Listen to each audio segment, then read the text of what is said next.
Le jour du mariage de notre fille, mon mari et moi avons vu notre photo à l'entrée avec un panneau « Ne pas laisser entrer ce couple ». Nous avons fait demi-tour en silence et sommes partis. 3 heures plus tard, elle a compris que son mariage s'était terminé précisément au moment où nous étions rentrés à la maison. Bonjour à vous, chers auditeurs.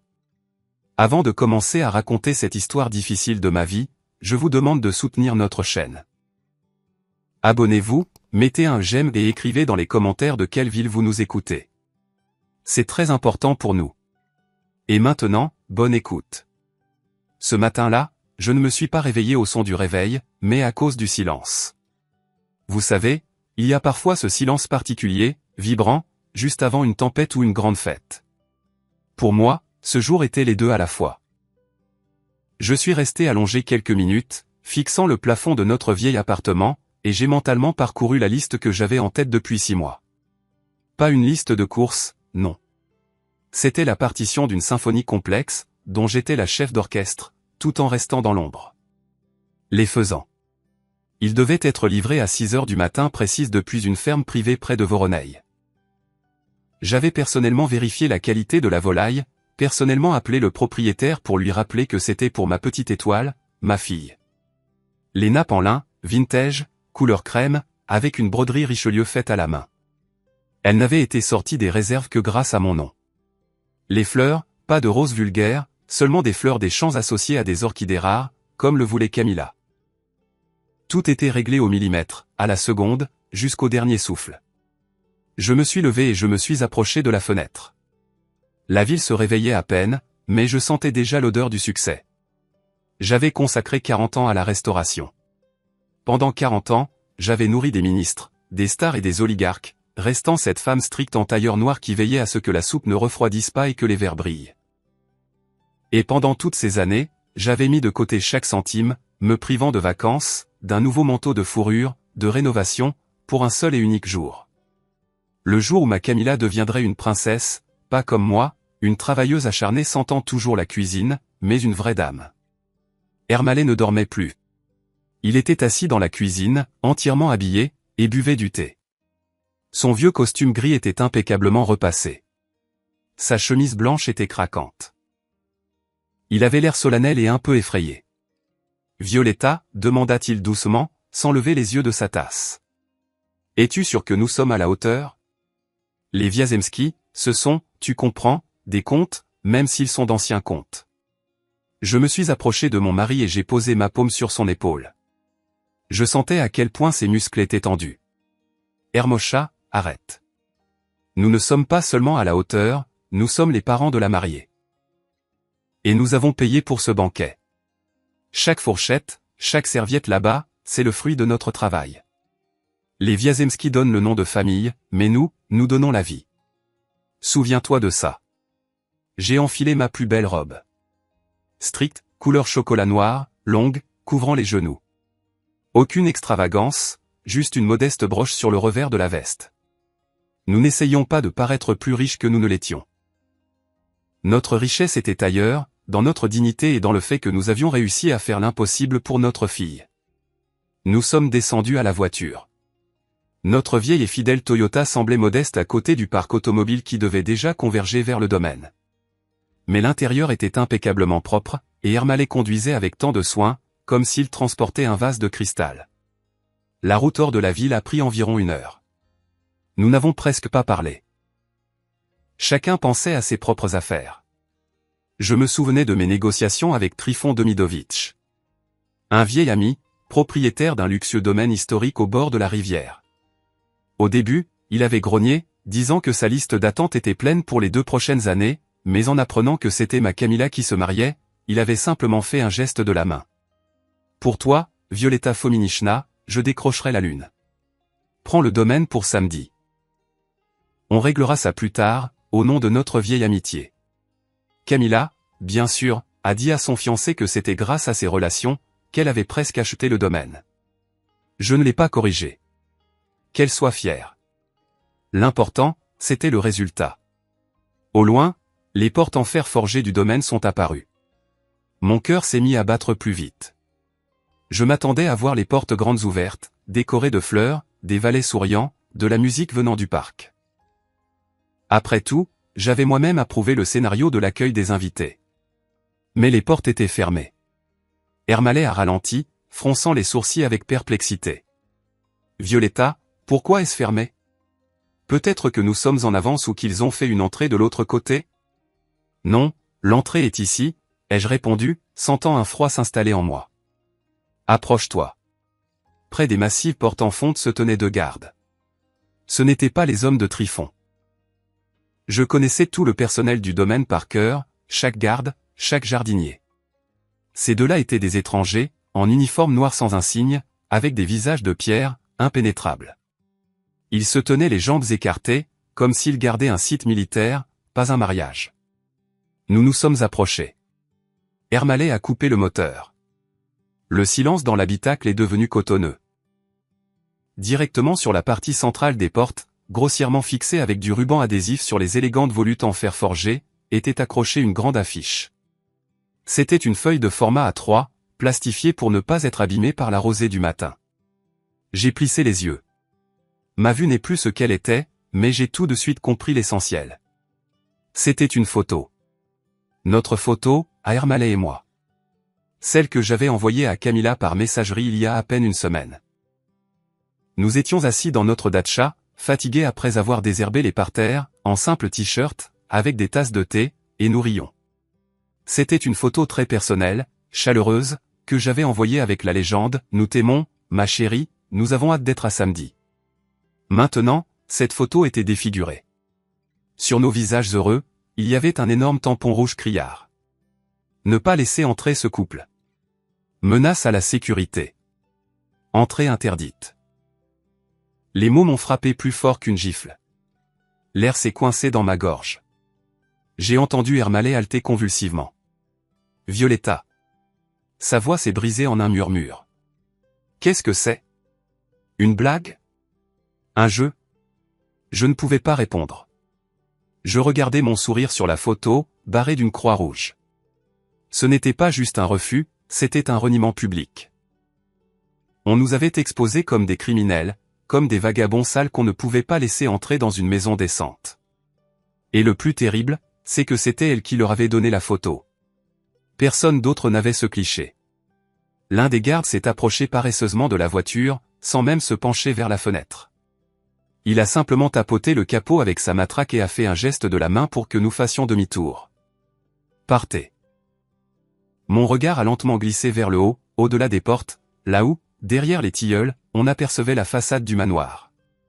Là, au deuxième étage, il y avait un balcon avec vue sur l'allée d'entrée.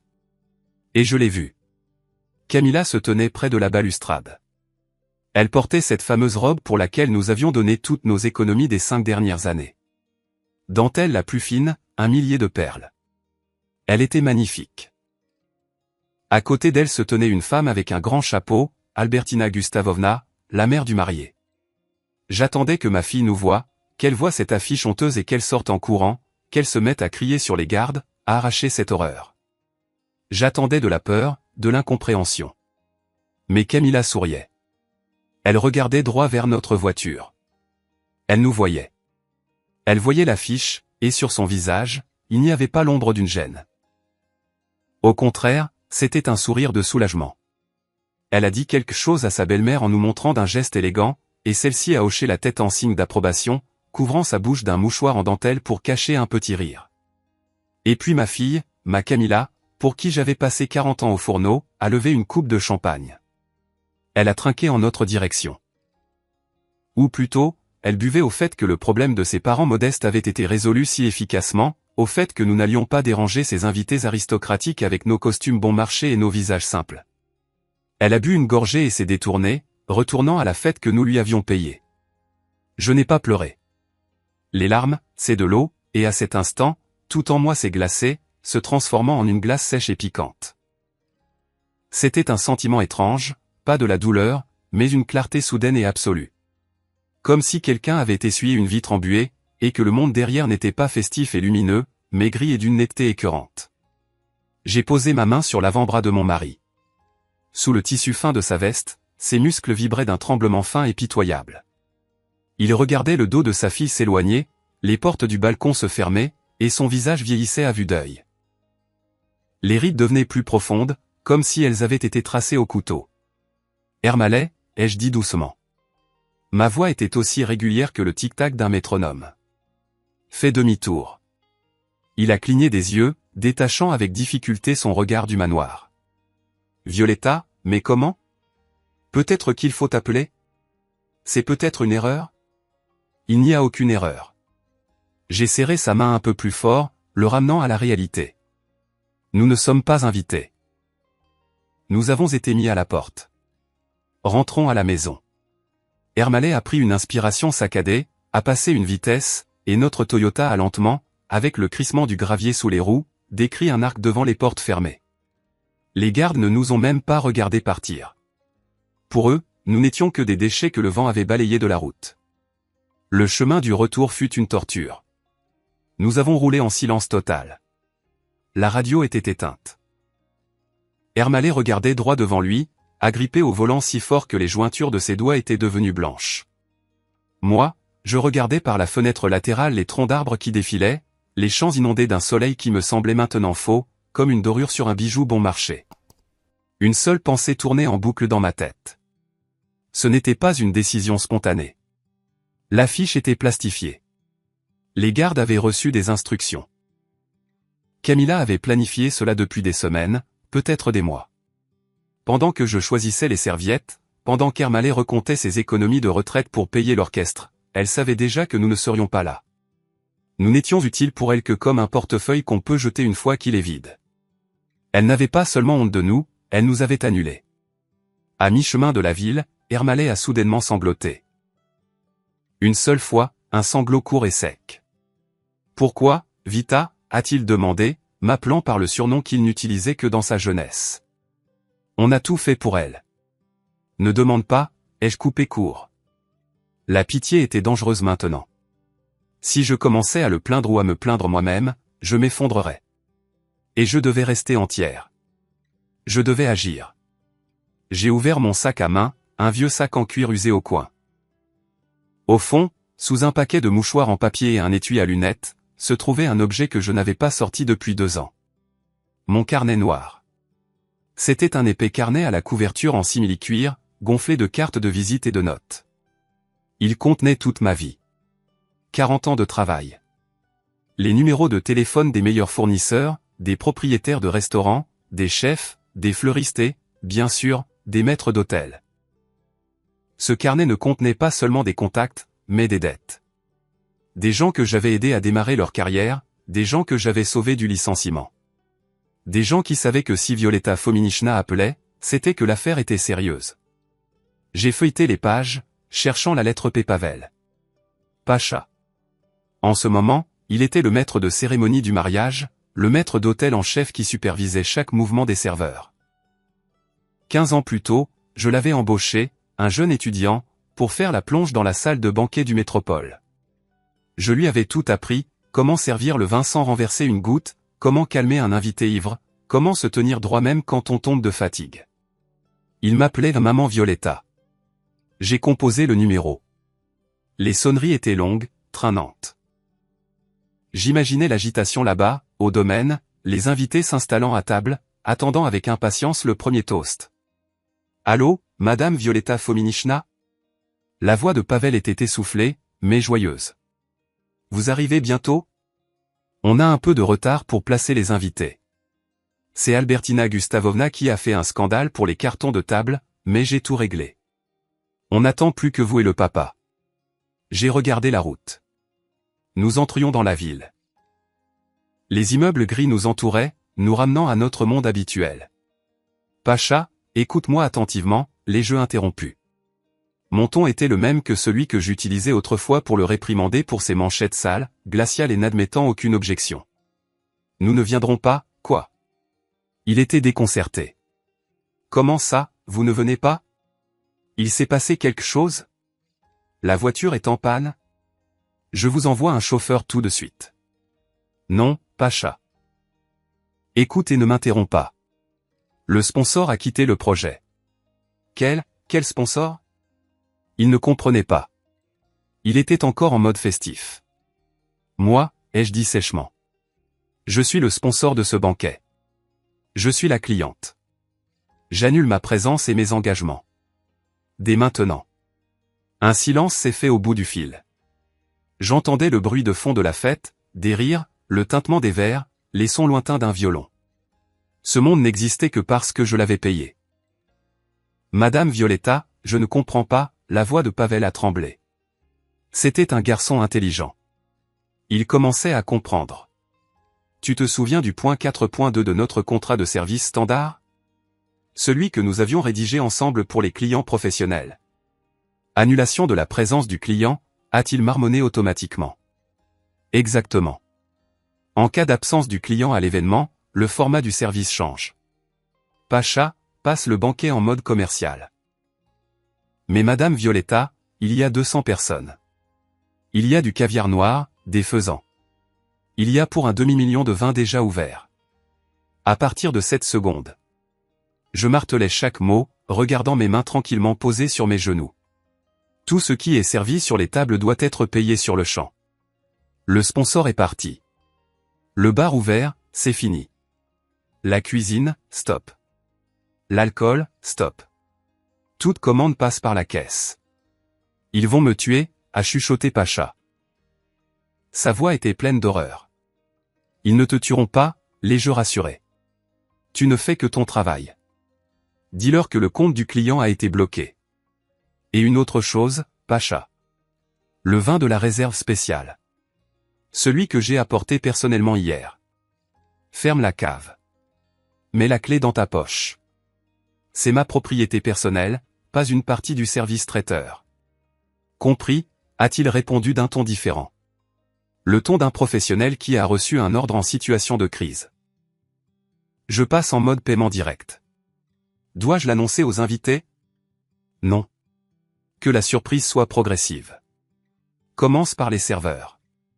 Qu'ils arrêtent le service. J'ai appuyé sur le bouton pour raccrocher. L'écran du téléphone s'est éteint. Je l'ai remis dans mon sac et j'ai fermé le fermoir avec un claquement sec. Ermalais m'a regardé. Dans ses yeux, il y avait de la peur mêlée d'admiration. Que as-tu fait, Violetta? J'ai simplement cessé d'être une mère, Ermalais. Ai-je répondu, regardant droit devant moi l'asphalte gris. Et je suis devenu ce qu'ils me considèrent être, du personnel de service. Et le personnel, comme on le sait, ne travaille que pour de l'argent. Le téléphone dans mon sac n'a pas sonné. Pas encore. Je savais qu'il faudrait encore une vingtaine de minutes avant que l'onde de choc de la pierre que j'avais jetée dans l'eau n'atteigne le rivage. Pendant ce temps, au domaine de Trifon Demidovitch, comme je l'avais prévu, une scène bien différente se déroulait. Je ne l'ai pas vu de mes propres yeux, mais 40 ans d'expérience me permettaient de reconstituer les événements à la seconde près. Je connaissais le rythme d'un banquet. Je savais comment une salle respirait. Les invités avaient déjà pris place à leur table, installés dans le jardin à l'ombre de tilleuls centenaires. Un chapiteau d'un blanc immaculé les protégeait du soleil. Une légère brise faisait onduler les bords des nappes. L'orchestre jouait quelque chose de léger, de discret, du Vivaldi ou du Mozart. Camilla était assise en bout de table, à côté de Julien. Elle rayonnait. Elle se sentait comme une reine qui venait de réussir un coup d'état. Les parents absents. La honte éliminée. Autour d'elle, que des siens. Des gens de la haute société, qu'elle aspirait tant à rejoindre.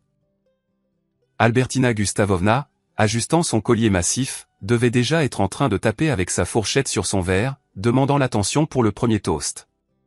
Mais quelque chose n'allait pas.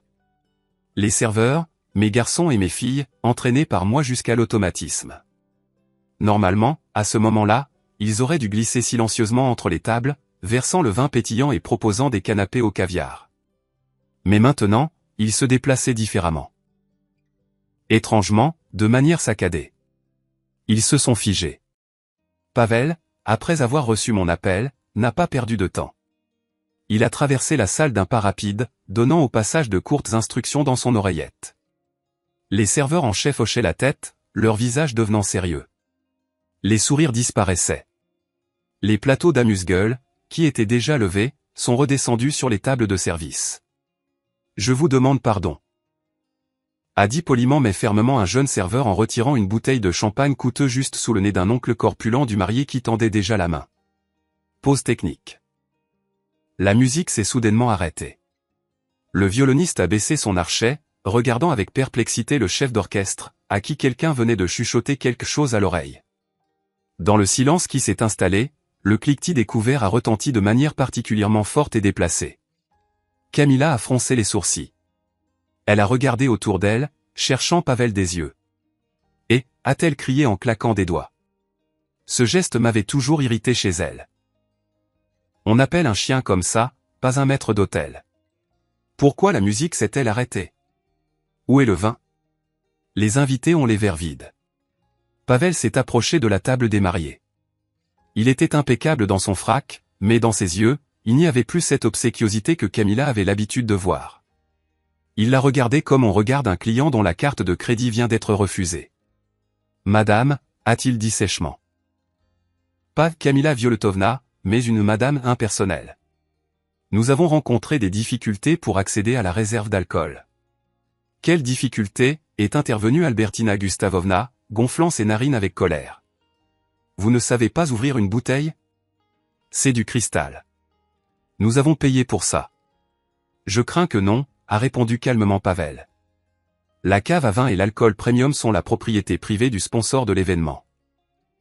Comme le sponsor n'est pas présent sur le site et n'a pas autorisé l'ouverture de la réserve, l'accès est fermé. J'ai la clé, mais je n'ai pas le droit de l'utiliser sans un ordre direct du propriétaire. Camilla a pâli. Les taches de rouge sur ses joues sont devenues écarlates. Quel sponsor? De quoi parlez-vous? C'est mon mariage. C'est moi la maîtresse de maison ici. Servez le vin immédiatement.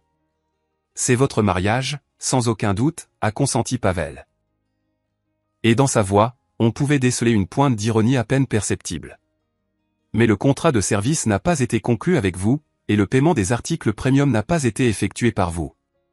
Un murmure a parcouru la salle. Les invités ont commencé à échanger des regards. Quelqu'un a eu un rire nerveux. Julien, le marié, était assis, la tête rentrée dans les épaules, et tripotait sa serviette. Il avait l'air de vouloir devenir invisible.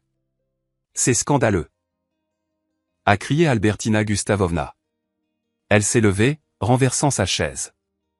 Je vais porter plainte. Je vais détruire votre entreprise. Nous exigeons d'être servis. Nous avons faim, après tout. Où est le premier plat? Où sont les faisans? Pavel n'a même pas scié. Il a sorti du dossier qu'il tenait sous le bras une fine feuille de papier et un stylo. La cuisine est prête à continuer le travail, a-t-il dit en tendant la feuille à la belle-mère. Mais en raison de l'absence de confirmation de paiement de la part du client principal, nous sommes passés à un système de paiement direct. Albertina Gustavovna a arraché la feuille. Ses yeux se sont agrandis. Qu'est-ce que c'est? C'est la facture pour la première heure de location du site et les frais de service pour l'apéritif, a expliqué Pavel à voix haute, pour que les tables les plus proches entendent. Comme le titulaire du compte a quitté l'événement, conformément à la clause de force majeure du contrat, le paiement incombe aux organisateurs présents, c'est-à-dire à vous. Le montant à payer est de 250 000 roubles. Paiement immédiat, s'il vous plaît, par carte ou en espèces. Le silence dans le jardin est devenu absolu. Même les oiseaux semblaient s'être tus. 250 000 pour une heure. Et ce n'était que le début. Camilla a bondi, le souffle court, comme un poisson hors de l'eau. Vous mentez, a-t-elle crié, sa voix devenant stridente. Maman a tout payé. Tout. Vous essayez juste de nous extorquer de l'argent. Je vais appeler. Je vais appeler la police. Appeler, a dit Pavel avec indifférence en haussant les épaules. Mais je vous recommanderais d'abord d'appeler votre mère, si elle daigne répondre, bien sûr. En attendant que la facture soit payée, le service est suspendu. Serveur, quittez la salle. À son signal, comme par magie, tout le personnel aux 30 personnes en gants blancs s'est simultanément retourné et s'est dirigé vers la sortie du chapiteau. Ils partaient en silence, avec dignité, laissant les invités seuls avec leurs assiettes vides et leurs bouteilles fermées. C'était un spectacle terrible pour la haute société. Se retrouver sans domestique, sans nourriture, seuls face à leur impuissance. J'ai imaginé le visage d'Albertina Gustavovna à ce moment-là, regardant la facture comme une condamnation à mort. Ses mains tremblaient. Elle a tourné son regard vers son fils, vers Julien, cherchant du soutien, mais il a juste baissé la tête un peu plus. Dans notre voiture, qui approchait déjà de la maison, Ermalais a soudainement rompu le silence. Ils vont commencer à appeler maintenant, Vita. Qu'est-ce qu'on va leur dire? J'ai regardé l'écran de mon téléphone. Le premier appel. Ma chérie. La photo de Camilla souriant en fond d'écran. Rien, ai-je répondu en faisant glisser mon doigt sur l'écran et en appuyant sur rejeter. Nous ne dirons rien. Aujourd'hui, nous sommes en congé. J'ai complètement éteint le téléphone. L'écran est devenu noir, reflétant mon visage calme et fatigué. Nous étions presque à la maison, mais je savais que la vraie tempête était encore à venir. Après tout, je n'avais tiré que sur un seul fil, et j'avais toute la pelote entre les mains. La clé a tourné dans la serrure avec un doux déclic, nous laissant rentrer dans le silence de notre appartement. Ici, dans le couloir, ça sentait les vieux livres et la menthe séchée, l'odeur de notre vraie vie, celle que Camilla avait si ardemment tenté d'effacer. Ermalais et moi sommes entrés sans nous déchausser, comme des invités dans notre propre maison. Il s'est affalé sur le pouf de l'entrée, voûté, et s'est couvert le visage de ses mains. Ses épaules ont recommencé à trembler, mais cette fois sans un bruit. Vita? Sa voix était étouffée par ses paumes. Est-ce qu'on n'est pas trop cruel? On aurait peut-être dû simplement partir et c'est tout, leur laisser la nourriture. Il y a des gens là-bas, des invités. J'ai enlevé ma veste et je l'ai soigneusement accrochée sur un cintre. Mes mouvements étaient lents, automatiques. Cruel, ai-je répété en allant à la cuisine et en mettant la bouilloire sur le feu. Ermalais, ce qui est cruel, c'est d'accrocher la photo de ses parents avec une pancarte menace à la sécurité. Ce qui est cruel, c'est d'avoir honte des mains de son père qui a travaillé en double poste pour payer ses tuteurs. Nous ne faisons que rétablir l'équilibre. La bouilloire s'est mise à siffler. J'ai sorti 2 tasses, nos préférées, avec les petites fissures que Camilla nous suggérait toujours de jeter. Mais le domaine? Ermalais a levé vers moi des yeux pleins de confusion. Camilla a dit à tout le monde que c'était son douaire, que nous l'avions acheté pour elle. Je me suis figé, la boîte de thé à la main. Voilà le nœud principal de ce mensonge. Elle a dit beaucoup de choses, ai-je dit doucement. Elle a dit au Wiazemski que nous lui avions offert le domaine, qu'il était à son nom. Ermalais a pâli. Mon Dieu, s'ils la prennent. Ils vont la prendre. J'ai jeté une pincée de thé dans la théière. Dès maintenant. Je me suis approché du téléphone fixe accroché au mur. Mon portable était éteint, mais une seule personne importante parmi celles qui étaient là-bas connaissait ce numéro. Trifon Demidovitch. J'ai composé son numéro personnel. Les sonneries étaient courtes, stridentes. Oui, a aboyé une voix familière dans le combiné. Trifon n'était pas de bonne humeur. Apparemment, les nouvelles de Pavel lui étaient déjà parvenues. Trifon, c'est Violetta. Il y a eu une pause à l'autre bout du fil. Puis la voix de Trifon s'est adoucie, mais une colère contenue bouillonnait encore. Violetta. Pacha m'a appelé. Il a dit que tu as annulé le banquet. Et il m'a parlé de l'affiche. Oui, ai-je simplement répondu. Il a soupiré. Quelle garce. Le mot était grossier, mais il y avait tant de sympathie dedans que mes yeux ont commencé à piquer. Je les aurais jetés dehors moi-même si j'avais su. Violetta, tu comprends, je pensais que c'était ton caprice, pour ne pas les mettre mal à l'aise. Que tu avais décidé de ne pas venir toi-même. Je sais, Trifon, je ne t'en veux pas. Mais maintenant, écoute-moi. Je t'écoute. Camilla a dit au Wiazemski que le domaine est sa propriété. Mon cadeau de mariage. Le combiné a émis un son qui ressemblait à un grognement. Quoi? Elle a dit que c'était, sa, maison. Mon domaine? Le nid familial des Demidov? Oui. Et en ce moment, ils sont là-bas, persuadés d'être sur leur terre. Ah, la petite. Trifon s'est étranglé de rage. Violetta, tu comprends ce que ça signifie? Je comprends.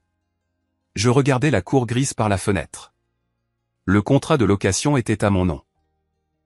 Il y a une clause sur la présence d'une personne responsable. Je n'y suis pas, ce qui veut dire que le contrat est nul, a conclu Trifon pour moi. Sa voix était devenue d'acier. L'assurance est annulée. Tout dommage, toute blessure, c'est ma responsabilité personnelle. Et il y a 200 pochards là-bas. Non, Violetta, ça ne va pas se passer comme ça. Ce n'est plus un mariage. C'est une intrusion illégale sur une propriété privée. Fais ce que tu as à faire, Tryphon. Le protocole, c'est le protocole. J'arrive, a-t-il lancé sèchement. Et j'amène les chiens. Il a raccroché. J'ai lentement reposé le combiné sur son support. À ce moment-là, le chaos régnait au domaine. Les invités, laissés sans serveur, ont commencé à fouiller eux-mêmes les tables à la recherche de nourriture. Albertina Gustavovna, rouge de colère, criait sur un Julien terrifié, exigeant qu'il règle le problème avec cette racaille. Camilla pleurait, étalant son mascara, et essayait d'appeler n'importe qui, mais le réseau, comme par hasard, était mauvais.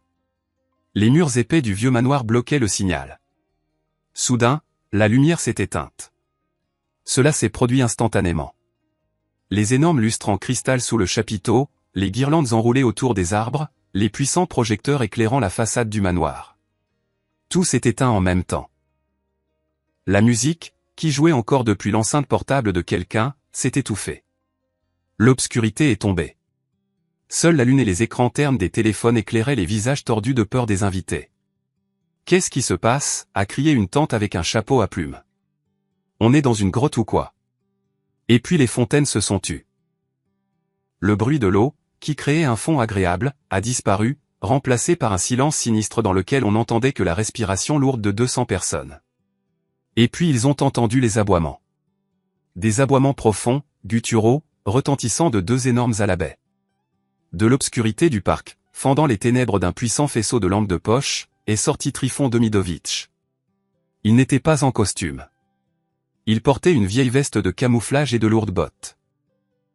Il tenait en laisse 2 chiens, chacun de la taille d'un veau. La foule a reculé. Les femmes ont crié. Les hommes, qui se pavanaient encore une minute plus tôt, ont reculé, renversant des chaises. Tryphon s'est arrêté au centre de la zone, éclairant de son faisceau la table des mariés. Camilla a plissé les yeux sous la lumière vive. « Qui est le responsable ici » a aboyé Tryphon. Sa voix, sans micro, a couvert le bruit de la foule. Julien a essayé de se lever, mais ses jambes ne le tenaient pas. Albertina Gustavovna, se cachant derrière son fils, a crié « Que vous permettez-vous ? C'est une propriété privée. Nous allons appeler la police. Retirez ces chiens. » Tryphon a souri. À la lumière de la lampe de poche, son sourire était effrayant. « Propriété privée » a-t-il répété avec ironie. « C'est vrai. C'est ma propriété privée. Et vous, qui êtes-vous ici ? C'est la maison de ma belle-fille. » a déclaré Albertina en pointant du doigt Camilla. Elle est la propriétaire.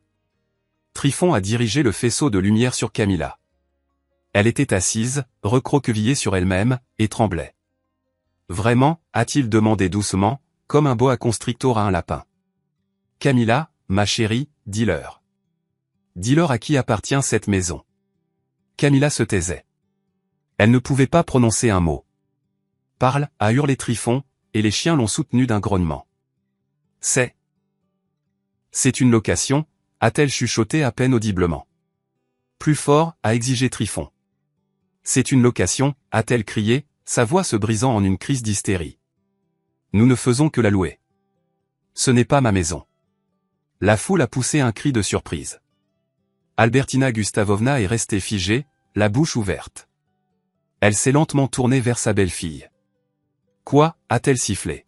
« Tu as menti pendant tout ce temps ? Le contrat de location est résilié. » a annoncé Tryphon, ne leur laissant pas le temps de se reprendre. En raison d'une violation grave des conditions et de l'absence de la personne de contact. Vous avez 30 minutes pour quitter mon territoire. Dans 30 minutes, je lâche les chiens. Le temps est compté. Il a regardé ostensiblement sa montre. La panique qui a saisi les invités était indescriptible. Les gens attrapaient leurs sacs, se bousculaient, couraient vers leur voiture en s'éclairant avec leur téléphone. Les aristocrates avaient oublié leur manière. Ils s'écrasaient les uns les autres dans le passage étroit, juraient, maudissaient le mariage, le marié et la mariée. Dans ce chaos, Julien a attrapé le bras de Camilla. Pas tendrement comme un amoureux, mais avec une force qui laissait des bleus. tu as menti, lui a-t-il hurlé au visage, postillonnant. Tu as dit que la maison était à toi, que tes parents avaient des millions. Je voulais bien faire, sanglotait Camilla. Je pensais que maman paierait. Elle paie toujours. Imbécile. Julien l'a poussée si violemment qu'elle est tombée dans l'herbe, salissant sa précieuse robe. Nous n'avons rien pour payer, tu comprends? Nous n'avons pas d'argent, pas un sou. Nous sommes en faillite. Camilla a levé vers lui des yeux pleins de larmes. Comment ça, en faillite? Mais ta mère Albertina parlait d'un domaine en France, d'action. Julien a eu un rire hystérique, regardant les invités qui fuyaient. Le domaine a été vendu il y a 5 ans. Les actions, c'est du papier sans valeur. Nous devons tellement aux banques que ta vie ne suffira pas à tout rembourser. Nous ne t'avons épousé que pour l'argent de tes parents. Nous pensions qu'ils nous sauveraient. Les mots sont restés en suspens dans l'air, lourds comme une pierre tombale. Camilla était assise par terre, dans la boue, dans le noir, sous les aboiements des chiens, et regardait l'homme qu'elle appelait son mari il y a une demi-heure. Son conte de fées ne s'était pas simplement terminé. Il s'était transformé en film d'horreur. Et le plus terrible, c'est qu'il n'y avait personne pour la sauver. Maman ne viendrait pas, maman avait éteint son téléphone. Les mots de Julien résonnaient encore dans l'air, se mêlant aux aboiements des chiens de Trifon. Nous ne t'avons épousé que pour l'argent. Camilla était assise sur l'herbe, sans même essayer de se relever. La boue avait déjà imprégné l'ourlet de sa robe, transformant la délicate broderie en une masse grise. Mais elle ne le remarquait pas. Elle regardait son mari, pâle, nerveux, le visage tordu de colère, et le voyait pour la première fois. Pas le prince d'une lignée ancienne, mais un joueur pitoyable et acculé, dont le pari avait échoué. « Que as-tu dit » a-t-elle chuchoté, ses lèvres bougeant à peine. « Tu es sourde » a crié Albertina Gustavovna, se penchant sur elle comme un vautour. Son chapeau avait glissé de côté, lui donnant un air fou. « Nous sommes ruinés. Ton père, ce cuisinier, nous pensions qu'il avait une chaîne de restaurants. Tu as dit qu'il était le roi des banquets. Nous comptions sur ton douaire pour régler les dettes de Julien. Et maintenant? On nous chasse comme des chiens. Et cette facture en plus. Qui va payer? Mais... Camilla a essayé de se relever, s'appuyant sur sa main. Mais vous êtes les Wiazemski, le blason, l'histoire? On ne mange pas de l'histoire, a aboyé Julien. Il a attrapé sur une table une bouteille de vin à moitié vide, que quelqu'un avait laissée dans la précipitation, et a bu à grandes goulées directement au goulot. Un filet rouge a coulé le long de son menton sur sa chemise d'un blanc immaculé. Mon père a tout perdu au casino il y a 10 ans. Nous vivons à crédit.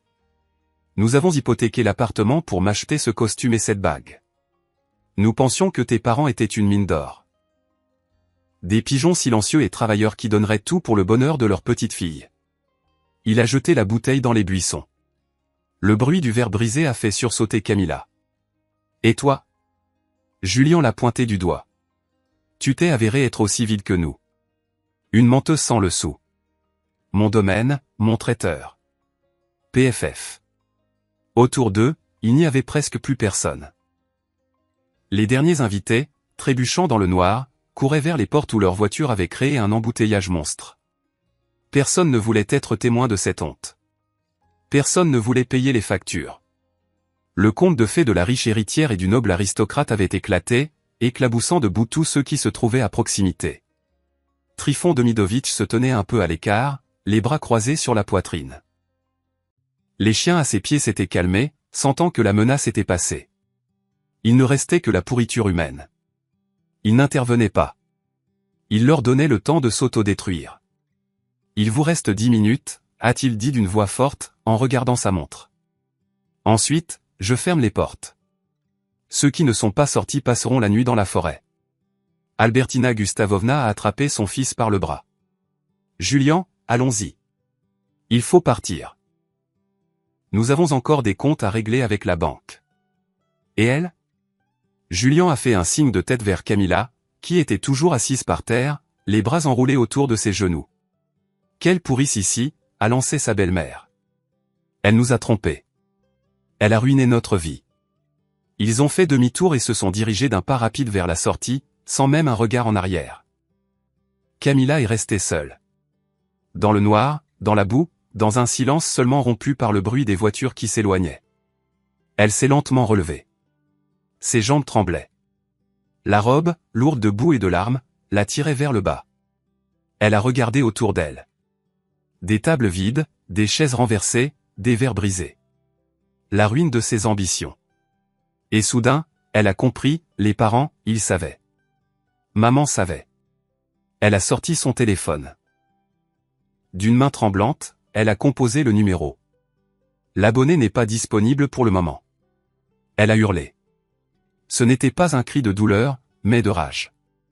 Elle a jeté son téléphone dans l'herbe, puis l'a ramassé à nouveau. Elle devait les retrouver. Elle devait les forcer à tout arranger. Maman arrangeait toujours tout. Maman trouvait toujours une solution. Maman ne pouvait pas l'abandonner comme ça. Elle a couru vers la sortie, sans ses chaussures qu'elle avait perdues dans la cohue, pieds nus sur le gravier, sans sentir la douleur. Elle est sortie des portes et a vu un taxi qui déposait un invité en retard, probablement le photographe qui n'arrivait que maintenant. « Arrêtez » a-t-elle crié en se jetant vers la voiture. « Emmenez-moi en ville. C'est une urgence. » Le chauffeur a regardé avec effroi cette femme échevelée dans une robe de mariée sale. « Mademoiselle, je suis occupée. »« Je paierai » a-t-elle crié hystériquement en tirant sur la poignée de la portière. « Double tarif, triple tarif. Emmenez-moi juste loin d'ici. » Elle a donné l'adresse. Notre adresse. Pendant que Camilla se précipitait vers la ville, Ermalais et moi étions assis dans la cuisine. La bouilloire avait refroidi depuis longtemps, mais nous n'avions pas touché à nos tasses. Ermalais regardait par la fenêtre sombre. « Vita » a-t-il dit doucement. « Ce Julien, c'est un joueur, n'est-ce pas ?» J'ai entendu par hasard quand je fumais avec son père aux fiançailles. Il a laissé échapper quelque chose sur des dettes, mais j'ai pensé, ça peut arriver dans les affaires, des crédits. J'ai hoché la tête. J'ai entendu aussi. Mais je n'ai pas seulement entendu, Ermalais. J'ai vérifié. Il m'a regardé avec surprise. J'ai vérifié, bien sûr. Quand Camilla l'a amené pour la première fois, j'ai appelé mon amie à la banque, celle pour qui j'ai organisé le mariage de son fils l'année dernière. Je lui ai demandé de vérifier le nom des Wiazemski. Et alors? Liste noire. J'ai soupiré. Historique de crédit désastreux. Bien saisi. Ils sont en faillite, Ermalais. Officiellement en faillite. Ils cherchaient une bouée de sauvetage et ont trouvé notre fille. Et tu n'as rien dit? Dans la voix de mon mari, il n'y avait pas de reproche, mais plutôt de l'étonnement face à ma maîtrise de moi. J'ai essayé de lui en parler. Tu te souviens, il y a un mois, quand j'ai commencé à parler de contrat de mariage, de la nécessité de vérifier leurs actifs? Qu'est-ce qu'elle m'a répondu? Ermalais a baissé les yeux. Que tu te mêlais de ceux qui ne te regardaient pas. Que tu étais jalouse de son bonheur et de la noblesse de son fiancé. Exactement. Elle ne voulait pas entendre. Elle était aveuglée par l'éclat de leur nom et par ses propres fantasmes. Si je lui avais montré les documents, elle m'aurait accusé de les avoir falsifiés. Elle devait le voir par elle-même. Voir comment ils se dévorent les uns les autres, a conclu Ermalais. Oui. C'est une leçon cruelle, mais la seule qu'elle retiendra. On a sonné à la porte. La sonnerie était stridente, insistante, longue. Quelqu'un avait appuyé sur le bouton et ne le lâchait pas. Nous nous sommes regardés. Ça commence, ai-je dit en me levant de ma chaise. J'ai ajusté ma robe d'intérieur, j'ai passé une main dans mes cheveux. J'étais prête. J'ouvre. Ermalais s'est levé aussi, mais je l'ai arrêté d'un geste. Non, reste assis. C'est ma conversation. Je me suis approché de la porte. À travers le judas, je pouvais voir le visage déformé de Camilla. Elle était seule. Julien et sa mère étaient probablement restés en arrière ou étaient allés panser leur plaie ailleurs, mais je savais qu'ils viendraient aussi. La cupidité les amènerait ici. Je n'ai pas ouvert tout de suite. J'ai mis la chaîne de sécurité, puis j'ai tourné la serrure. La porte s'est entr'ouverte de 5 centimètres. Maman. Camilla s'est jetée contre la fente avec son épaule, essayant d'élargir l'ouverture, mais la chaîne s'est tendue avec un cliquetis d'acier. Maman, ouvre, laisse-moi entrer. Elle était dans un état terrible. Le mascara coulait sur ses joues en ruisseaux noirs, ses cheveux étaient emmêlés, sa robe était déchirée. Mais dans ses yeux, il n'y avait aucun remords. Il y avait de la peur et de l'exigence. « Maman, tu sais ce qui s'est passé là-bas » a-t-elle crié en voyant mon visage calme dans l'entrebâillement. Trifon a lâché les chiens. Les invités se sont enfuis. Julian m'a quitté. Ils sont en faillite, maman. Ils sont fauchés. Je sais, ai-je répondu calmement. Camilla s'est figée. Elle a cessé de forcer la porte et m'a dévisagé à travers la fente. Tu savais? Oui. Et tu as laissé faire ça? Sa voix est redevenue hystérique. Tu savais et tu n'as rien dit. Tu as détruit ma vie exprès. Je n'ai pas détruit ta vie, Camilla. J'ai simplement cessé de payer pour tes illusions. À ce moment-là, on a entendu le bruit de l'ascenseur sur le palier. Les portes se sont ouvertes, et de la cabine ont jailli Julian et Albertina Gustavovna. Ils n'avaient pas meilleure mine que Camilla, échevelés, essoufflés. Apparemment, ils avaient décidé qu'ils n'avaient plus rien à perdre et étaient venus exiger une compensation. « Les voilà » a crié Albertina en me voyant à la porte. « Les escrocs. Ouvrez. Nous exigeons des explications. Nous exigeons de l'argent. Vous nous avez déshonorés. » Julian s'est précipité vers la porte et a essayé de tirer la poignée, mais la chaîne tenait bon. « Vous nous devez de l'argent » hurlait-il. « Vous aviez promis une dot. Où est l'argent? Où est le domaine? Nous allons vous poursuivre en justice pour escroquerie. » Je regardais ce cirque de monstres. Ma fille, mon gendre, sa mère. Trois bouches aviles prêtes à s'entre-dévorer, maintenant unies contre un ennemi commun. Moi. Partez. Ai-je dit doucement, mais avec une telle autorité qu'ils se sont tus. Il n'y a rien pour vous ici. Nous ne partirons pas, a crié Camilla. Maman, laisse-moi rentrer. Je ne me sens pas bien. Je suis enceinte. Le silence est tombé dans le couloir. Julian s'est figé, la bouche ouverte. Albertina a plissé les yeux. Enceinte, a répété Ermalet, qui s'était approché derrière moi et se tenait à mes côtés, la main sur mon épaule. Oui. A hoché la tête Camilla, s'accrochant à sa dernière chance.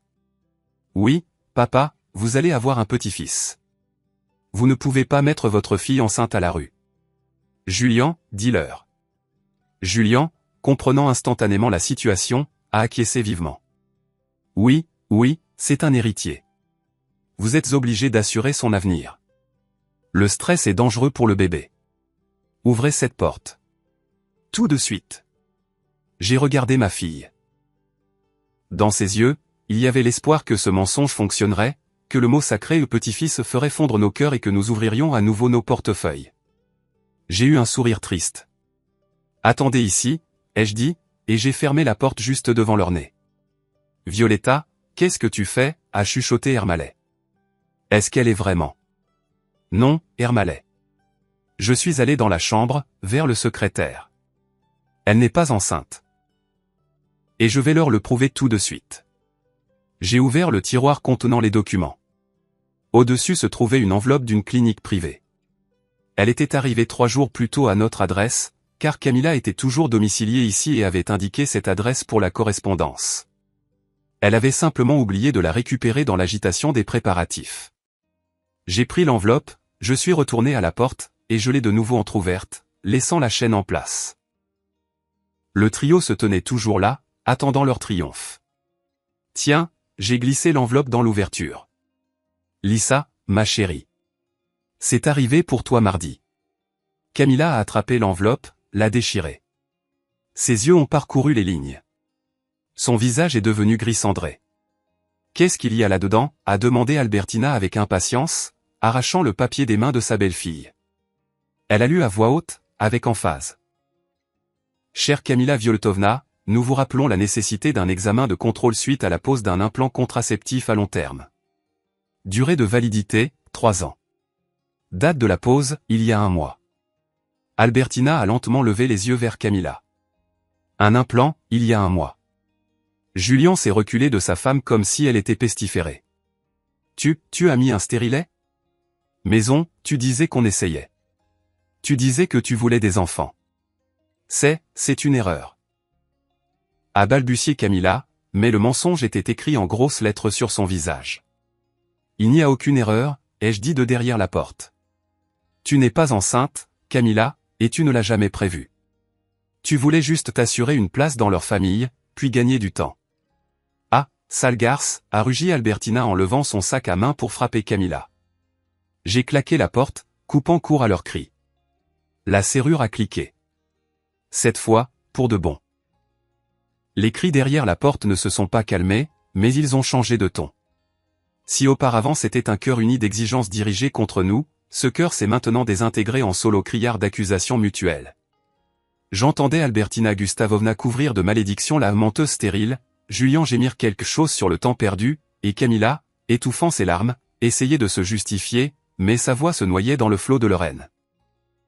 Je me suis adossé contre la porte métallique fraîche et j'ai fermé les yeux. Ermalet se tenait à côté, pâle, serrant les poings. Un implant, a-t-il chuchoté en secouant la tête.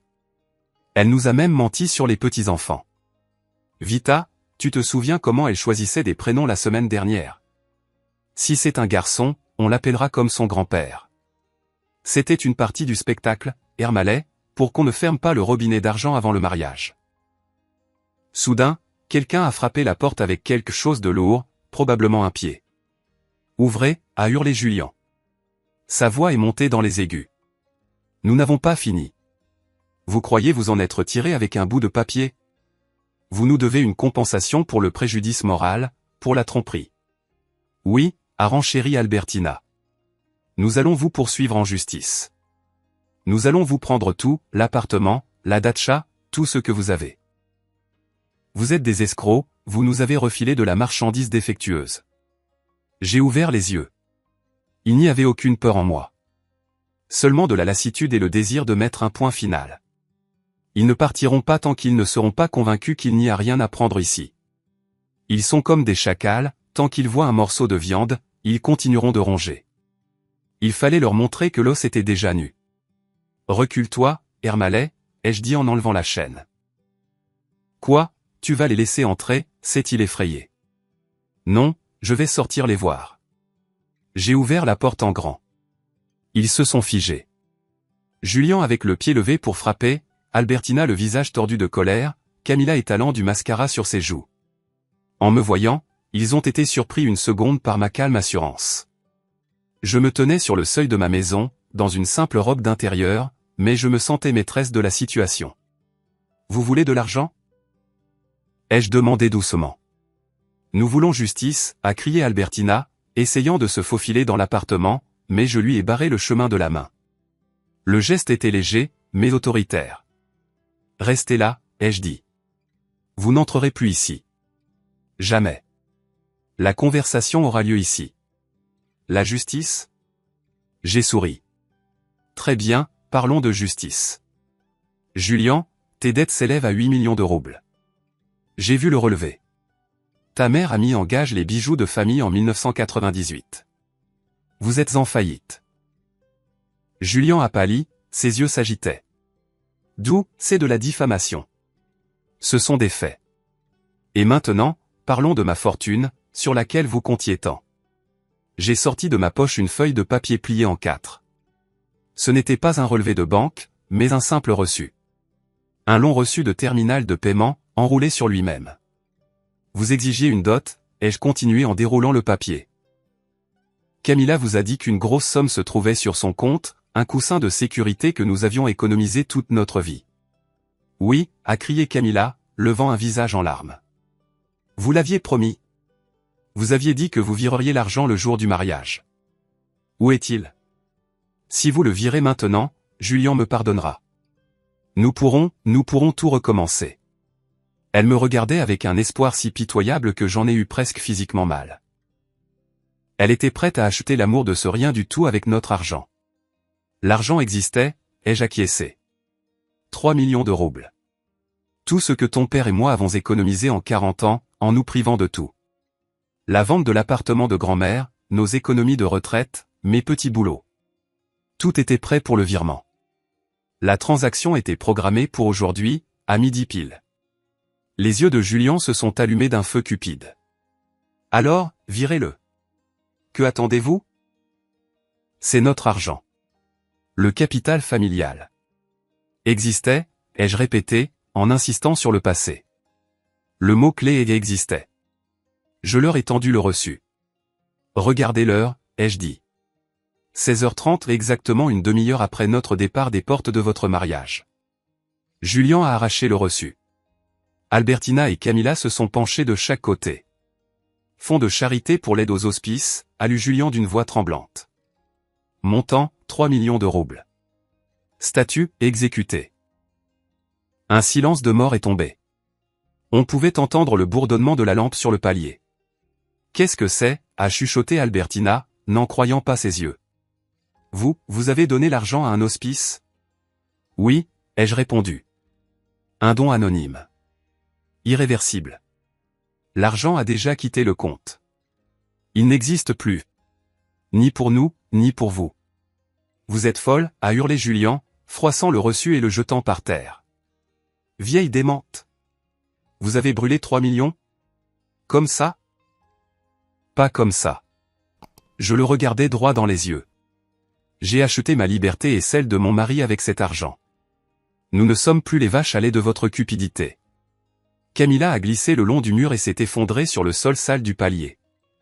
Elle avait compris. Maintenant, elle avait définitivement compris. Plus d'argent, plus de domaines, plus de dot. Seulement les dettes de son mari, la haine de sa belle-mère et la porte fermée de la maison de ses parents. Maman? A-t-elle gémi. Pourquoi? Pour le portrait à l'entrée, ma fille, ai-je répondu. Parce que tu avais honte de nous. Parce que tu as menti. Parce que tu voulais nous utiliser et nous jeter. Nous t'avons simplement devancé. Nous avons jeté ce fardeau les premiers. Mais nous alors, a hurlé Albertina. Nous n'avons même pas de quoi payer le taxi.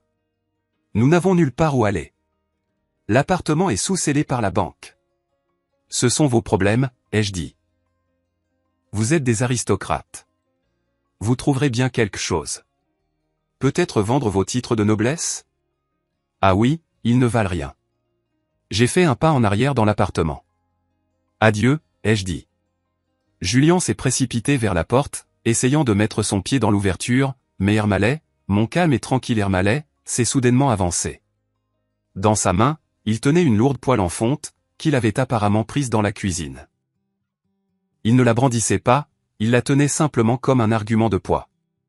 Retire ton pied, a-t-il dit, doucement, mais avec une telle autorité que Julien a reculé comme s'il s'était brûlé. J'ai fermé la porte, j'ai tourné la clé à double tour, j'ai mis la chaîne. Nous étions debout dans l'entrée, écoutant une nouvelle vague d'hystérie monter derrière la porte. Mais maintenant, c'était quelque part loin, dans un autre monde. Un monde auquel nous n'appartenions plus. Notre tranquillité a été brisée non pas par les cris, mais par le son d'une sirène. Elle venait de la rue, traversant les doubles vitrages, et une minute plus tard, on a de nouveau frappé à la porte. Mais c'était une frappe différente, officielle, assurée, lourde. Police, ouvrez. Ermalet a sursauté et m'a regardé avec inquiétude. J'ai simplement hoché la tête pour le rassurer. Je m'y attendais. Nos voisins sont vigilants, et le spectacle dans le couloir était trop bruyant, même pour un samedi soir. J'ai ouvert la porte. Sur le seuil se tenaient 2 policiers. Des jeunes en uniforme, fatigués et visiblement mécontents de l'appel. Derrière eux, collés au mur, se tenaient nos invités. Julien avait l'air de sortir d'une bagarre. Albertina Gustavovna essayait de conserver les restes de sa grandeur en ajustant son chapeau de travers, et Camilla était simplement assise sur les marches, le visage dans les mains. Citoyenne Bondarva, a demandé le sergent-chef en consultant sa tablette. Nous avons reçu un signalement pour trouble à l'ordre public. Les voisins se plaignent de cris, de menaces. Oui, c'est mon appartement, ai-je répondu calmement. Et ces citoyens. J'ai fait un signe de tête vers le trio accablé, ont tenté de s'introduire dans mon domicile contre ma volonté. Ils m'ont menacé, ont essayé de m'extorquer de l'argent. C'est un mensonge, a crié Albertina en s'avançant. Nous sommes de la famille. Ce sont les parents de ma belle-fille. Ils ont volé nos biens. Ce sont des escrocs.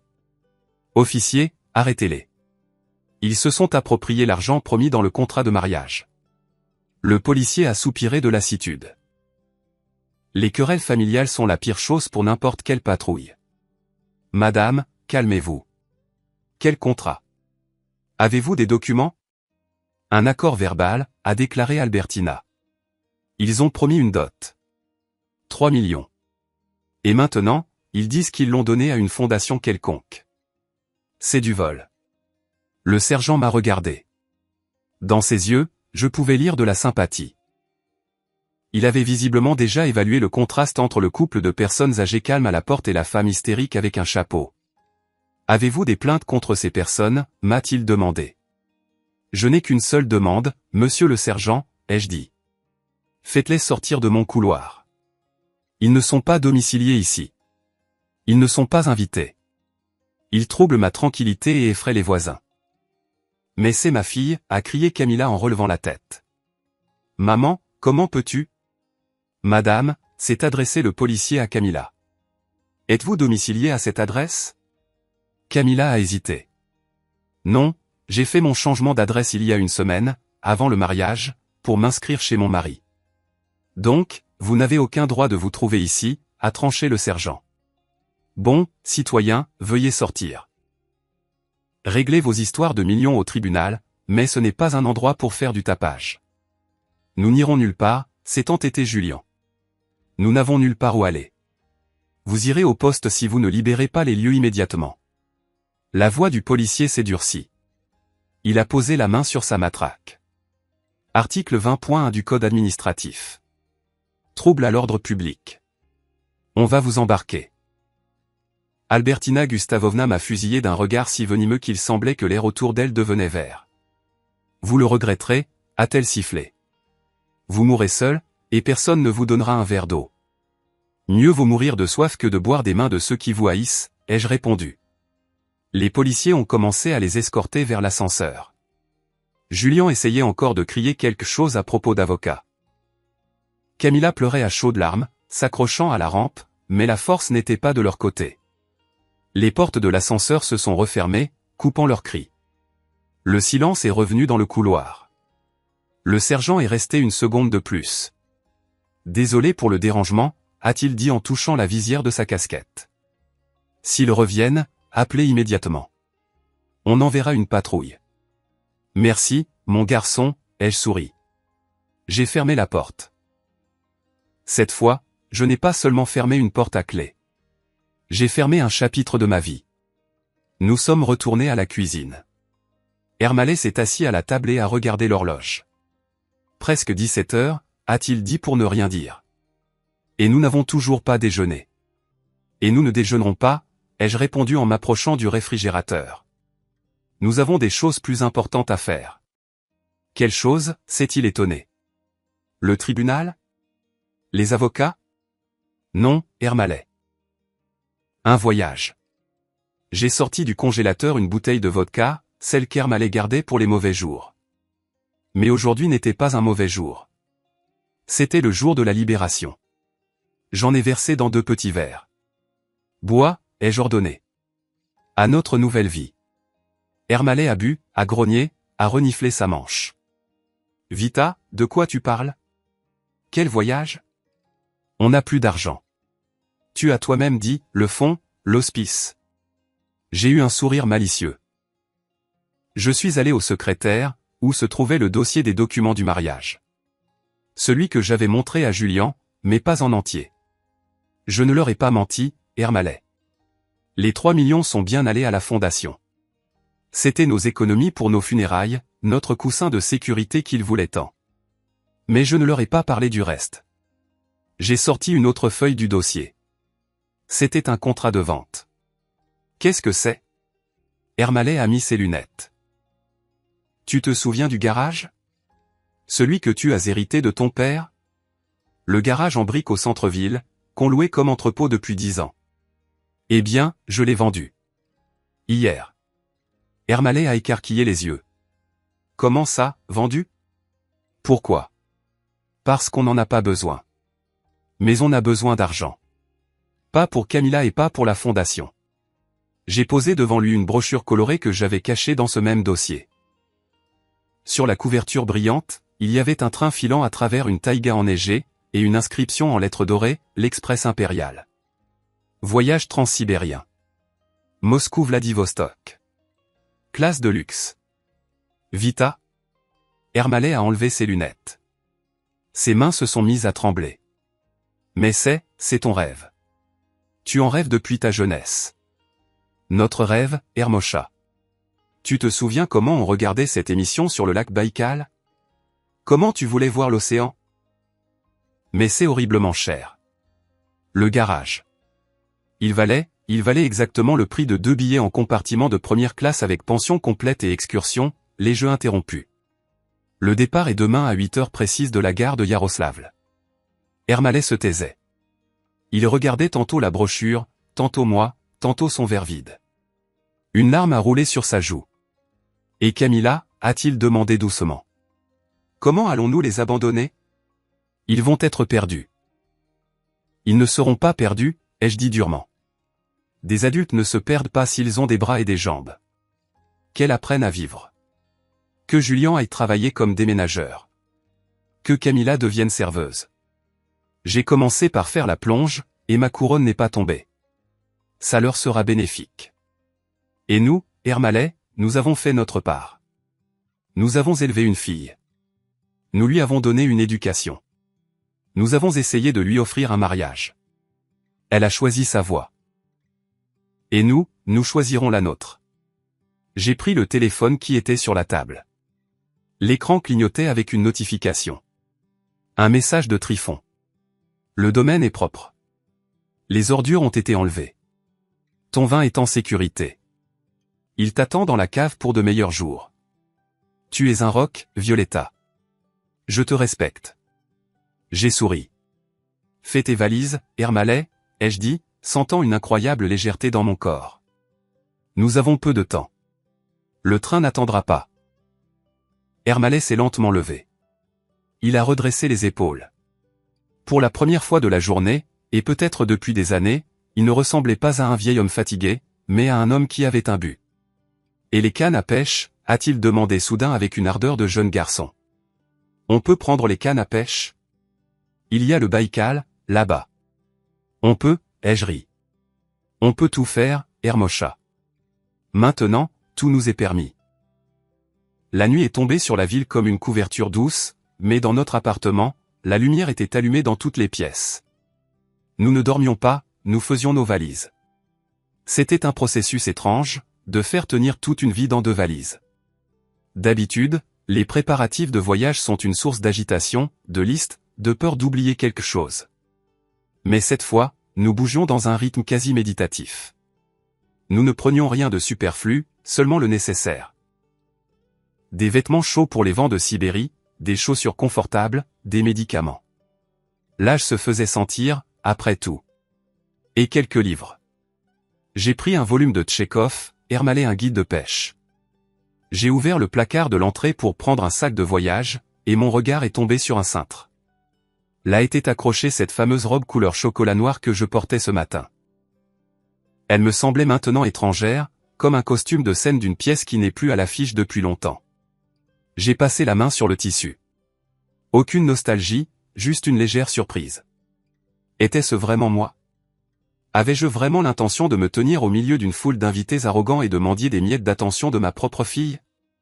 Le téléphone a de nouveau sonné. Cette fois, ce n'était ni Trifon ni Camilla. Le numéro était inconnu. Allô? J'ai coincé le combiné avec mon épaule tout en pliant un pull. Madame Violetta? La voix était jeune, féminine, hésitante. C'est Léna, l'administratrice de l'hospice. Excusez-moi de vous appeler si tard. Nous venons de voir une entrée de 3 millions sur notre compte. C'est une erreur? Je me suis arrêté.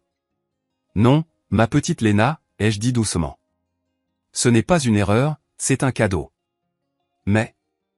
La jeune fille s'est mise à pleurer. Je l'entendais renifler. Vous n'imaginez pas. Le toit du 3e bâtiment fuyait. Nous ne savions pas comment payer les analgésiques pour le mois prochain. Vous nous avez sauvés. Pouvons-nous écrire sur vous? Mettre une plaque commémorative? Non, ai-je répondu fermement. Aucune plaque, aucun nom. Écrivez simplement de la part de parents qui aiment. Cela suffira. Merci, merci à vous. J'ai raccroché. J'ai senti une chaleur dans mon cœur. Pas cette fierté brûlante que je ressentais en préparant le mariage, mais une chaleur douce et constante, comme celle d'un poêle en hiver. Cet argent n'était pas allé dans du caviar noir pour des gens qui nous méprisaient, mais pour apaiser la douleur de quelqu'un. C'était la bonne décision. Ermalé est sorti de la chambre. Il avait déjà enfilé sa tenue de voyage, un pantalon en velours côtelé confortable et une chemise en flanelle. Il tenait ses cannes à pêche dans leur étui. « Prêt ?» ai-je demandé. « Prêt ?» a-t-il hoché la tête. « Vita, et la photo ?»« Quelle photo ?»« Celle de l'entrée. » Je me suis figé. Je l'avais complètement oublié. En quittant le domaine, obéissant à une impulsion, j'avais demandé à Ermalé de s'arrêter, j'étais sorti et j'avais arraché cette maudite feuille des portes, je l'avais froissée et jetée sur la banquette arrière. Puis, une fois à la maison, je l'avais machinalement ramenée dans l'appartement avec mon sac. « Où est-elle » ai-je demandé. « Dans la poubelle » a répondu Ermalé. « Je l'Y mise quand tu parlais avec la police. » Mais peut-être qu'il faut la garder en souvenir. C'est une leçon, après tout. Je suis allé à la cuisine, j'ai ouvert la porte sous l'évier. Au-dessus des épluchures de pommes de terre reposait cette boule de papier glacé. Les lettres rouges ne pas laisser entrer ces couples étaient visibles à travers les plis. Je l'ai regardé une minute, me remémorant ce moment devant les portes. Le froid dans ma poitrine, le rire de Camilla sur le balcon. Non, ai-je dit en refermant la porte. On n'emporte pas les ordures dans notre nouvelle vie. Quelle pourrisse ici. C'est le passé, Ermalé. Et nous allons vers l'avenir. Nous avons quitté l'appartement à 5 heures du matin. La ville était vide et propre. Un taxi nous attendait déjà devant l'entrée. Le chauffeur, un ouzbek âgé aux yeux bienveillants, a chargé nos valises en silence. En partant, je ne me suis pas retourné pour regarder les fenêtres. Je savais qu'elles étaient sombres. Je savais que les clés de l'appartement étaient chez la concierge avec une note pour l'agent immobilier. À louer pour une longue durée, virer l'argent sur le compte. Nous ne reviendrons pas de sitôt. Peut-être jamais. La gare nous a accueillis avec une odeur de café et de mazout, une odeur de voyage. Notre train, immense, brillant, se tenait sur la première voie. La contrôleuse, dans un uniforme impeccable, nous a souri en vérifiant nos billets. Les bons d'Aref, bienvenue. Votre compartiment est prêt. Thé, café tout de suite. Du thé, a dit Ermalé. Avec du citron et dans un verre, s'il vous plaît. Un vrai. Nous sommes entrés dans le compartiment. Il était luxueux. Des canapés en velours, une moquette, une petite table avec une lampe à l'abat-jour vert. Dehors, l'aube commençait à poindre. Le train s'est mis en marche. Doucement, presque imperceptiblement. Le quai a défilé en arrière. Les kiosques, les gens se pressant vers les trains de banlieue, la masse grise de Moscou. J'ai sorti mon téléphone. Le dernier acte. J'ai ouvert mes contacts. Camilla, Julien, Albertina. J'ai tout sélectionné, j'ai appuyé sur bloquer, puis je suis allé dans les paramètres et j'ai choisi changer de numéro. J'avais déjà retiré la carte SIM dans le taxi et l'avais jetée dans une poubelle à l'entrée de la gare. Une nouvelle carte, achetée la veille, était déjà dans son logement. Personne ne nous trouverait. Personne n'appellerait pour demander de l'argent. Personne ne nous accuserait de froideur. Nous avions disparu. Ermalé était assis en face, regardant par la fenêtre. Le train prenait de la vitesse. La ville s'estompait, laissant place aux forêts et aux champs. « Vita » a-t-il dit sans tourner la tête. « On est libre, en fait. »« Oui, Hermosha. Tu sais ce que je regrette ?» Il s'est tourné vers moi. Ses yeux étaient pleins de larmes, mais son visage était illuminé d'un sourire. « Quoi ? De ne pas avoir vu cette affiche plus tôt. 10 ans plus tôt. » J'ai éclaté de rire. Un rire léger, cristallin, comme dans ma jeunesse. Mieux vaut tard que jamais. Serre le thé, mon vieux. Le Baïkal nous attend. Le train filait vers l'est, nous emportant loin des mariages factices, des enfants ingrats et des dettes que nous n'avions pas contractées. Devant nous, des milliers de kilomètres de taïga, les grands fleuves, les collines et l'océan. Devant nous, il y avait la vie que nous méritions. Et cette fois, sur les portes de cette vie, il y avait une toute autre pancarte, bienvenue. Entrée réservée aux gens heureux. Voilà l'histoire, mes chers auditeurs. L'histoire qui montre que l'amour des parents est sans limite, mais que même lui a une frontière, le respect de soi. Et parfois, pour trouver le bonheur, il faut simplement fermer la porte du passé et monter dans un train qui va vers ses rêves. Merci d'avoir été avec moi et d'avoir écouté jusqu'au bout. Si cette histoire vous a touché, s'il vous plaît, soutenez la chaîne, abonnez-vous, mettez un j'aime et écrivez dans les commentaires comment vous auriez agi à la place de Violetta et Ermalay. Auriez-vous pu pardonner une telle fille? Votre opinion m'intéresse beaucoup. Et si vous voulez entendre une autre histoire de vie pleine de rebondissements inattendus, cliquez sur le bouton qui vient d'apparaître sur votre écran. À bientôt.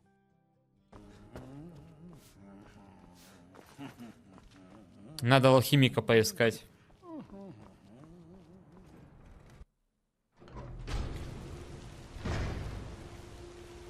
Пап же лучше, да?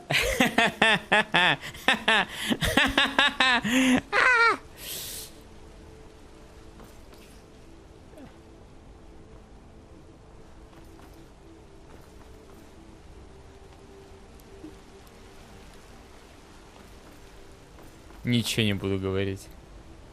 Иначе меня рфабовцы за яйца подвешивают.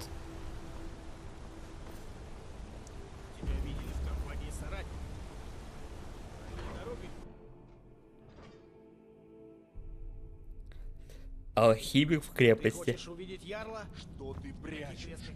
Ясно? Я ничего не прячу. Закрыто, значит, есть тому причина. Типичные имперские враги. Сперва вы забираете Талос. Должен признаться, донос был написан Броскичем. Вы с вашим ярлом. Да? ответите за оскверненный прах моих предков. Довольно, Тонгвар. Мы закончили. Если ты хочешь попасть в зал мертвых, то нет. Тебе туда нельзя. Почему нет? Я не могу об этом говорить. Но не бойся, Ярл знает о нужде каждого. Скоро все снова смогут посещать мертвых. Я могу помочь, если расскажешь, в чем дело. Ладно, я все равно советовал Ярлу нанять кого-то, чтобы решить эту проблему. Мы обнаружили, что некоторых мертвецов ели. Плоть обгрызли, кости сломали, чтобы добраться до костного мозга. Мы пока никого там не поймали, будто оно знает, когда я там. Если докопаешься до сути, жрецы Аркея наградят тебя. Вот, возьми мой ключ и будь осторожнее. Угу. Будь начеку в зале. Мы не знаем, что там творится. Похуй. Мне страшно. Мне страшно. Честно говоря. Клан Серебряная Кровь будет услышан. Ты! Кто ты и какое у тебя дело к Ярлу Маркарту? Я путешествую, мне накопилось множество вопросов. Хорошо. Можешь приблизиться к скорбному трону, но следи за языком. Отправишься путешествовать, поглядывай, нет ли поблизости изгоев. Так, иди нахуй ты. Я дядя Игмунда, и его управитель по совместительству. У меня с собой головы бандитов. Великолепно. Это просто неоценимо. Так мало? Получи свою награду. Но они новичковские, гигалегкие бандиты были. И где? А где этот, сука, алхимик? Тут поваренок, да?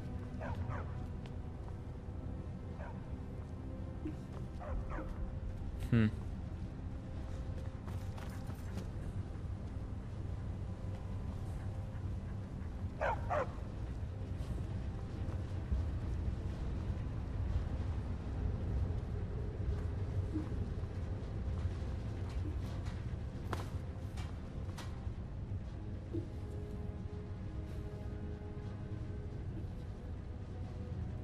Хм.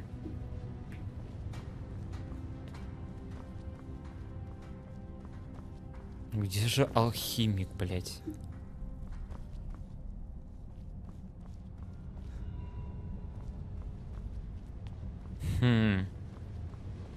Ты алхимик? Эй, ты тоже марионетка Империи? Отвечай. Ни в коем случае. Я не симпатизирую имперцам. Наконец-то разумный человек. Империя убивает все, на чем держится Скайрим. Честь, гордость, могучего Талоса. Как же мне нравится, как Ярл тут щиты Игнат за спинами долго висят. сможет от нас отмахиваться. Особенно, если клан Серебряная Кровь выскажет свое мнение. Ага. Почему Яр должен к тебе прислушиваться? Нам принадлежит Блять, я шахта так не Синда. хочу ебаться, если Лучшая честно, тюрьма в но Скайриме походу и придется. источник Надеюсь, доброй не половины придется. городских богатств. Мы защищаем предел. Благодаря нам Маркарт процветает. Блин, Разве я бы слушает эту нас, когда фику, нам нечего блять, сказать? как бы... Он все старается забыть, что Ульфрик Буревестник спас наш город от изгоев. Ульфрик герой, а не преступник, будь я проклят. Ульфрик спас Маркарт? Он призвал на помощь Тулу. Криком сразил изгоев на стенах, а потом повел за собой отряд нордских воинов и взял город. Угу. Он отбил предел у язычников, подобно самому Талосу,